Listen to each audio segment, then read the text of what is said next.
There's a man in Buncrana who has written a new book, and for most people, uh, for a book it takes a few months, maybe the guts of a year, even for their first book.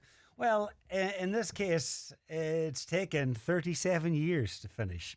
The book is called The Ghost of Zach Brady, and Ciaran McLaughlin now joins us on the line to tell us a wee bit more. Ciaran, good afternoon.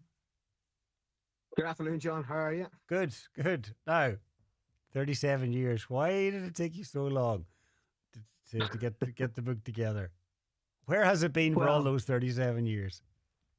in my head, Right. but yeah, it's just, I think what most people, when they do write, they don't like what they write and they come back, they scrunch it up, pull a paper away.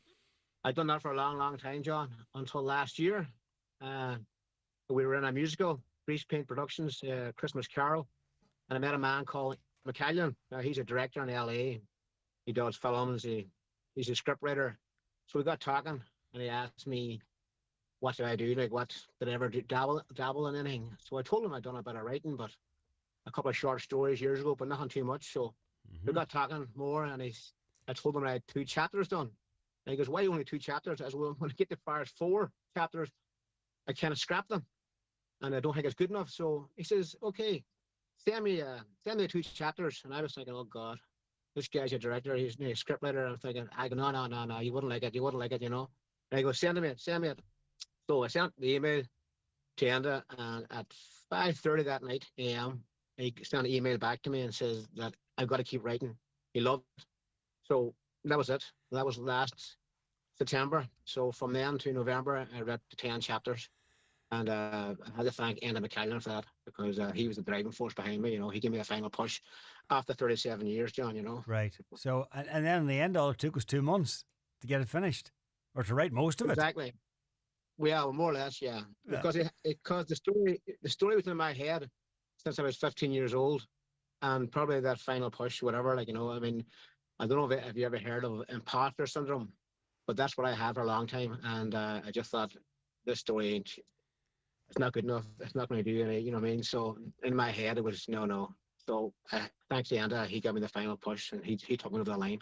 So, So here I am today, on the book. imposter syndrome. Am I right in saying that's where you do, in your head, listen, I'm not an author. What am I doing writing a book? And I'm not worthy. Is that what imposter syndrome is? Yeah, that's Right. it. Yeah, like it's an imposter. Like you're on with writers, like and people who write for years and actually publish books, and Mm. it's just something in your head. You're thinking, I shouldn't be here. It's not me. Like I'm not a writer. I'm just an ordinary Joe, that kind of thing. But thanks to Andy again, he got me the push, and so I'm actually on my second, the sequel, and I'm on chapter 5. So Wow. I've done more. I've done more in about 3 or 4 months than I have in 37 years. So it's amazing. Like, It's great. It's great. It's great what just one wee push can do from maybe the right person. Anyhow, tell us a bit about the ghost of Zach Brady. You say that it's an idea you've had in your head since you were 15. So what's the story about? well, it's about Zach Brady. He's an only child. He's 15, and he longs for another brother. But all he gets is his best friend, who's called Leo Bryan. And them two guys, they're like on the pitch, off the pitch, they are like brothers. But he still has this longing when he goes home at night time, and he's an only child. He has this longing to have a brother, to have a friendship. So anyways, one day he's on the pitch, and he hears these voices, these eerie, wispy voices, and he stops, he looks around, he sees nobody, and he plays on.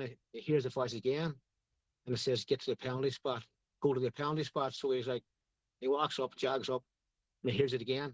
So he gets to the penalty spot, and lo and behold, the ball comes, bang, Back of the net. he hits it back on net. So after a few games, he actually sees this guy stand on the sideline, and he sees him standing with the coach.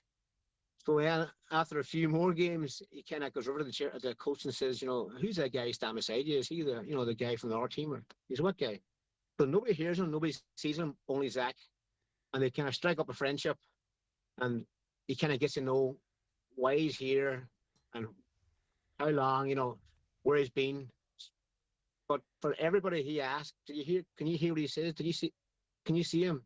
Nobody knows, and nobody hears him. Except. So it's only Zach can see and hear his ghost. Is called Jack O'Leary. Very good. An interesting concept. And then there's a bit more to it, isn't there? There's a love interest then as things develop. There is, yes, and it's his first love. She's the coach's daughter, and her name is Sarah Jessica. And he's just beside it with her, He's just, when he sees her, he just like, just turns to jelly, like most guys come with meeting girls, but he just hasn't a clue about love and things. So it's his first time, so he's kind of bouncing off Lee, and how he feels, and his head's all over the place, and his heart's beating fast when he meets her. So that's the love interest. And there's also like a camaraderie with his team. They're very close, and they have these bitter rivals. They're called Oakhart Rovers. And there's a guy on this pitch, and I don't want to give away too much, but this is Zach's nemesis. This guy is a big guy at the back. He plays centre half, and he really gives Zach some. He just kicks him in the pitch. Right. So every time you meet, it's a real battle. So, and also he's got a teacher, and she does not like sport. She doesn't like Zach or anybody talking about football or sports. So he likes school, but he doesn't like her that kind of way. So there's a lot of there's romance, there's sports, and there's friendship, there's everything, and there's mystery, and also there's a little bit of the ghost, so there's a bit for everybody, but it's really aimed at young adults, John, but some adults have actually told me that they actually enjoy it. So so we'll see what happens. You're a father of four, and you've managed to complete this book, and also along the way, this is over the years now, you've written some short stories, never a full book, but some short stories, and they haven't been published. So are you going to put that wrong to right now as well? Yeah, this book is published. It's out there now, and it's in the local shops here in Buncrana. It's in Max Newgent in Buncrana. It's in Super Value. It's in McKenna's here on the Derry Road, and also a Lunchbox.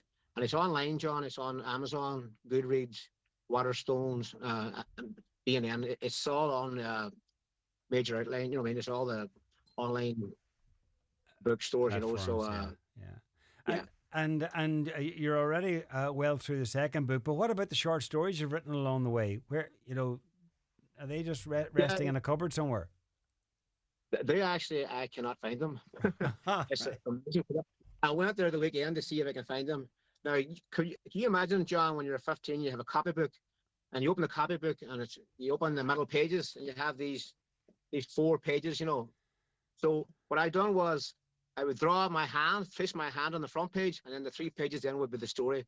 So the story of the hand was he was terrorizing the neighborhood, and there were 4 guys that had to go and try and help save the town. Mm-hmm. This guy was attacking everything, so that was going on for about a couple of months, and a lot of the guys that I hang around with, they were like, when's the next one, so that was good. I had another short story that was again about, it was a ghostly thing.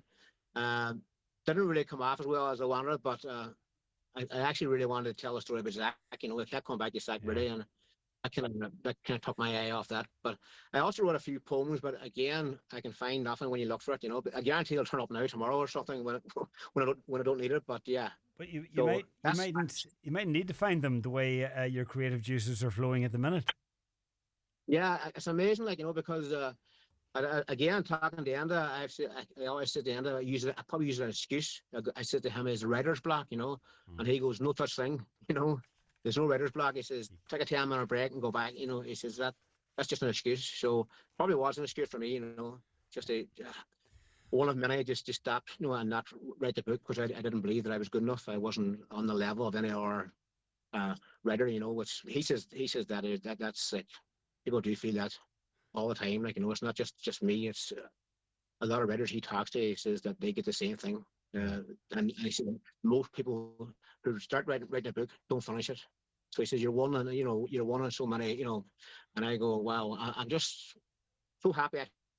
I'm happy. I'm actually here holding the book, and I'm very, very happy that the book is on sale. So to me, all I wanted to do, John, was write a book, and it wasn't about sales or anything else. And I just thought, I want to get this book out here, So this is the kind of it's a introduction to Zach Brady, and hopefully the second book tells a bit more about Zach and his ghost. Great. We'll get to know more about him. Okay, well, it was a very fortuitous chat that you had with Enda. And listen, the best of luck with the book. It's out now, outlets across Buncrana. It's online as well, Amazon, Waterstones and other outlets. So just to remind people about the name, it's called The Ghost of Zach Brady. Ciaran McLaughlin, thank you very much. Best of luck with it. Thanks, John. Thank you, Nick. Around the Northwest with Virgin Media. Winners of Bunkers.ie Best Broadband Provider for 2020.